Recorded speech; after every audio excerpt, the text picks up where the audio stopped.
So how bad is this coronavirus crisis really? Well, we've all seen as the numbers have increased dramatically from when it was first discovered in Wuhan, China, to now over 2.3 million cases, over 150,000 deaths around the world. We're having over thousands of deaths daily in over 170 countries. Around the world, we've seen a case fatality rate on average of about 4%, which means that 4 out of 100 people with coronavirus are dying. We can't tell if this is the exact fatality rate of coronavirus because the testing capacities in different countries have been different. So unfortunately, initially, South Africans didn't take the social distancing guidelines seriously enough, and our graph was increasing rapidly with new cases. But after the lockdown, you can actually see the effect that it's had, in that it has eventually flattened our curve.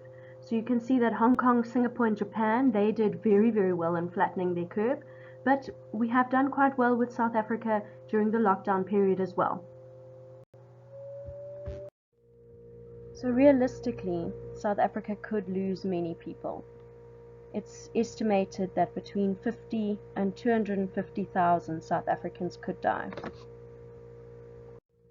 But our government is trying to learn from all the other countries who are dealing with this coronavirus pandemic, and there are things that we can do.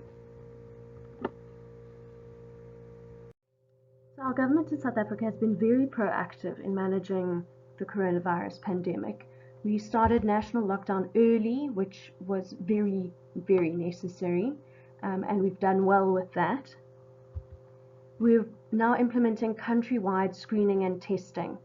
The idea is that we are trying to find the small fires and put them out. So find the people with coronavirus and isolate them so that no one else becomes infected, rather than dealing with big fires, lots of people having coronavirus, and then we can't deal with it.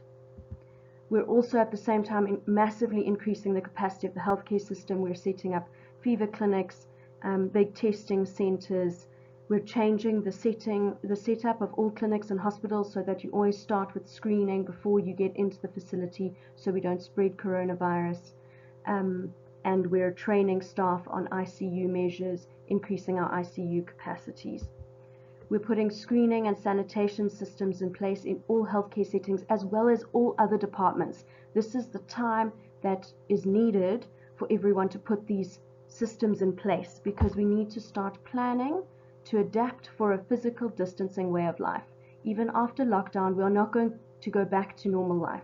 So please, all businesses, all organizations must start adapting their processes, their protocols, so that they can do as much as possible from home and put in every precaution that's necessary. And at the same time, we're also working on finding treatments, doing scientific studies to find out which treatments work, how much, and what doses, etc., so that when our people do become sick, we can manage them better.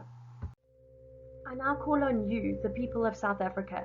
We need each and every one of you to pull your weight in order to fight this disease. Please practice social distancing. Look after your own health. Have the tests that I've suggested and take your chronic medication. Protect the elderly and people with other illnesses. Do not transmit this illness. Take all preventative measures to decrease transmission by washing your hands and surfaces and staying away from other people as much as possible. If you develop a fever or a cough, please stay at home. Don't panic. Call the national hotline number, which is toll-free, and they will advise you whether you need to go to the clinic or hospital for testing or not. Please do not flood the clinics and hospitals, as the services need to be kept available for those who are really ill and need critical care. If you become short of breath or are having any trouble breathing, please come to your nearest hospital immediately. Please support one another, be positive, kind, and caring. Share accurate information from reliable health organizations, such as Department of Health, WHO, CDC, and USAID, and the government. Please do not share fake news, which will just cause panic. Together we can do this, but only if everyone pulls their weight. Please take note of the South African National toll-free hotline number, 0800 029 999, and other useful platforms from our Department of Health, NICD, and WHO, offering accurate, up-to-date information on the coronavirus pandemic. Thank you very much and good luck. Thank you for watching this video. Please look out for others like this. The numbers that you can call.